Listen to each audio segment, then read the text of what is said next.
एक दिन बादशाह अकबर ने ऐलान किया कि जो भी मेरे सवालों का सही जवाब देगा उसे भारी इनाम दिया जाएगा। सवाल कुछ इस प्रकार थे। ऐसा क्या है जो आज भी है और कल भी रहेगा? ऐसा क्या है जो आज भी नहीं है और कल भी नहीं होगा? ऐसा क्या है जो आज तो है लेकिन कल नहीं होगा? इन तीनों सवालों के उदाहरण भी देने थे। किसी को भी चतुराई भरे इन तीनों सवालों का जवाब नहीं सूझ रहा था। तभी बीरबल बोला, हुजूर, आपके सवालों का जवाब मैं दे सकता हूँ, लेकिन इसके लिए आपको मेरे साथ शहर का दौरा करना होगा। तभी आपके सवाल सही ढंग से हल हो पाएंगे। अकबर और बीरबल ने वेश बदला और सूफियों का बाना पहनकर निकल पड़े। कुछ ही देर बाद वह बाजार में खड़े थे। फिर दोनों एक दुकान में घुस गए। बीरबल ने दुकानदार से कहा, हमें बच्चों की पढ़ाई के लिए मदरसा बनाना है। तुम हमें इसके लिए 1000 रुपये दे दो। जब दुकानदार ने अपने मुनीम से कहा कि इन्हें 1000 रुपये दे दो, तो बीरबल बोला, जब मैं तुमसे रुपए ले रहा हूँगा तो तुम्हारे सिर पर जूता मारूंगा। हर 1 रुपए के पीछे एक जूता पड़ेगा। बोलो, तैयार हो? यह सुनते ही दुकानदार के नौकर का पारा चढ़ गया और वह बीरबल से दो दो हाथ करने आगे बढ़ा आया। लेकिन दुकानदार ने नौकर को शांत करते हुए कहा, मैं तैयार हूँ, लेकिन मेरी एक शर्त है। मुझे विश्वास दिलाना होगा कि मेरा पैसा इसी नेक काम पर खर्च होगा। ऐसा कहते हुए दुकानदार ने सिर झुका दिया और बीरबल से बोला कि जूता मारना शुरू करे। तब बीरबल व अकबर बिना कुछ कहे सुने दुकान से बाहर निकल आए। दोनों चुपचाप चले जा रहे थे कि तभी बीरबल ने मौन तोड़ा।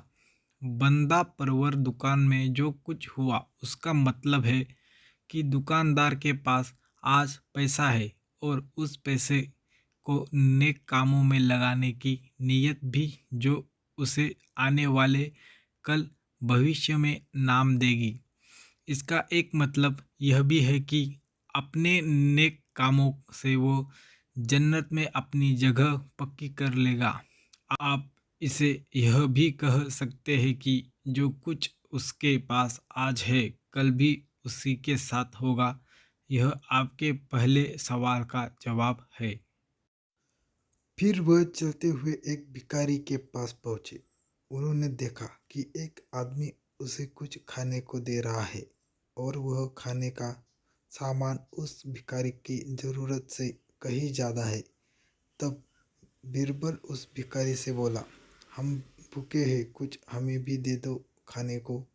यह सुनकर भिखारी बरस पड़ा, भागो यहाँ से, जाने कहाँ से आ जाते हैं मांगने। तब बीरबल बादशाह से बोला, यह रहा हुजूर आपके दूसरे सवाल का जवाब। यह भिखारी ईश्वर को खुश करना नहीं जानता। इसका मतलब यह है कि जो कुछ इसके पास आज है वो कल नहीं होगा। दोनों फिर आगे बढ़ गए। उन्होंने देखा कि एक तपस्वी पेड़ के नीचे तपस्या कर रहा है। बीरबल ने पास जाकर उसके सामने कुछ पैसे रखे।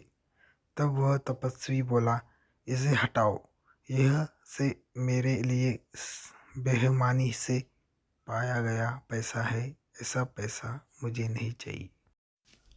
अब बीरबल बोला, हुजूर, इसका मतलब यह हुआ कि अभी तो नहीं, लेकिन बाद में हो सकता है। आज यह तपस्वी सभी सुखों को नकार रहा है, लेकिन कल यही सब सुख इसके पास होगा। और हुजूर, चौथी मिसाल आप खुद है। पिछले जन्म में आपने शुभ कर्म किए थे, जो यह जीवन आपको शान शौकत के साथ बिता रहे हैं। किसी चीज़ की कोई कमी नहीं। यदि आपने इसी तरह ईमानदारी और न्यायप्रियता से राज करना जारी रखा तो कोई कारण नहीं कि यह सब कुछ कल भी आपके पास न हो। लेकिन यह न भूले कि यदि आप राह भटक गए तो कुछ साथ न रहेगा। अपने सवालों के बुद्धिमत्तापूर्ण चतुराई से भरे जवाब सुनकर बादशाह अकबर बेहद खुश हुए।